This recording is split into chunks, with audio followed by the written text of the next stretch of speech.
April 1st, 2006, Brian Shaffer disappeared from the Ugly Tuna Saloon, a bar in Columbus, Ohio. A medical student at Ohio State University, he was out bar hopping with his friends to celebrate the start of spring break. His night began on March 31st. At 9 p.m., he met with friends at the Ugly Tuna Saloon, and they began bar hopping. They visited numerous establishments. They reportedly had a shot of hard liquor at each establishment they visited. Eventually, Brian and his friends made their way back to the Ugly Tuna Saloon where they had started. They arrived at approximately 1:15 a.m. At 1:55 a.m., Brian is captured on CCTV footage speaking to a woman. This is the last known footage of Brian Shaffer. After this moment, he would never be seen again. Brian's friends attempted to locate him. Unable to find him, they left the bar, assuming that he had gone home by himself. After the weekend passed and Brian still had not shown up, he was then reported missing to Columbus PD. Brian's friends and family knew that there was something seriously wrong, as he had missed his flight for Monday morning to go to Miami with his girlfriend. Police began their investigation by searching the area around the Ugly Tuna Saloon. That's when they uncovered the CCTV footage. It should also be noted that the Ugly Tuna Saloon was a bar that was inside of a building on the second floor. Brian was outside of the bar, but he was not outside of the building. Investigators speculate that Brian may have left through a service door. This was a route that was not commonly used by the public. Investigators searched miles around the bar, and Brian could still not be found. Brian's case went cold, and there were no major breakthroughs. Since his disappearance, there have been no significant developments in Brian's case. He remains missing to this day.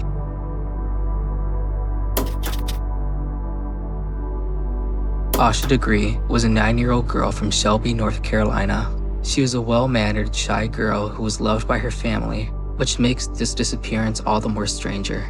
On the night of February 13th, 2000, Asha Degree went to bed. Hours later, 2:30 a.m., February 14th, Asha Degree took her book bag and set out into a stormy night. There was a powerful storm ravaging the area. Despite the violent storm, Asha still set out into the night. She began walking along Highway 18, a rural highway with minimal lighting. It was no place for a 9-year-old to be walking. She was spotted by numerous witnesses. One witness even turned around to help Asha. When they reached her, Asha darted into the woods. Later that morning, Asha's parents noticed that she wasn't home, and they quickly got in contact with the police. Police conducted a massive search. They used volunteers, helicopters, and even tracking dogs, but there's no sign of Asha. Asha had vanished without a trace. Asha's parents had no idea why she would run away. She had a stable, safe, and healthy home life. Investigators determined that her parents had no involvement in her disappearance. Investigators also stated that Asha was much younger than the average age of a runaway. The case would remain stagnant. It wasn't until 1.5 years later that Asha's backpack was found nearly 30 miles away from her last known location. Her backpack was found in a wooded area. It was buried in the ground, and it had been double wrapped in black garbage bags. Inside the backpack, investigators found a New Kids on the Block t-shirt and a copy of a Dr. Seuss book. Asha's family did not recognize the t-shirt as belonging to her, and Asha was never recorded as checking out the book from her school library. Clearly, someone had interacted with Asha, or at least her belongings, after she disappeared. The items that were collected were sent off for analysis. In 2016, the FBI released a statement. Witnesses had seen Asha getting into a green Ford Thunderbird or Lincoln Mark IV. It was described as having rust around its wheel wells. Interestingly, witnesses state that Asha was seen being pulled into the car. Developments as recent as 2024 reveal that investigators believe Asha was a victim of homicide and her body was concealed. Investigators have conducted numerous search warrants in 2024 and 2025. It is widely believed that the case is soon coming to a close, and we may get answers as to why Asha disappeared that night. Officially, Asha's case remains unsolved, and her fate that night on February 14th, 2000 remains unknown to this day. May 14th, 2008.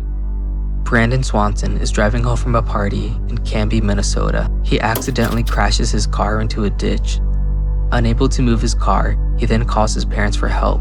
Brandon's parents get into their car to try to find him. He stays on the phone, attempting to guide his parents to his location. However, they were still unable to find him. Brandon decides to get out of his car and walks towards what he believes to be Lind, Minnesota. He stays on the phone as he walks towards lights in the distance that he believes to be the nearby town, a 7-mile walk from his supposed location. Brandon continues to walk. He stays on the call with his parents and he sounds calm and composed, until suddenly He says, "Oh shit," and then the call goes silent. After this point, Brandon is never seen or heard from again. It was approximately 2:30 a.m. after Brandon had went silent. His parents reported him missing at 6:30 a.m. the same day. Lind police started a search, but they were unable to locate his car or Brandon himself.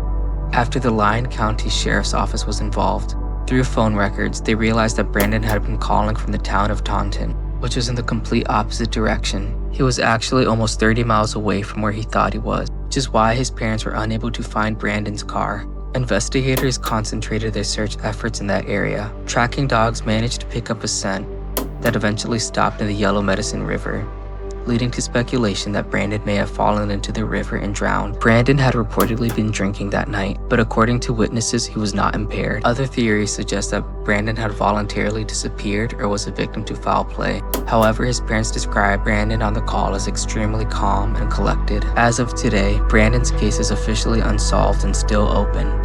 The information I covered is just the tip of the iceberg for each of these cases. They each deserve a much longer dedicated video to truly cover how confusing and mysterious each case is. Leave down in the comments below what kind of case I should cover next. Thank you for watching.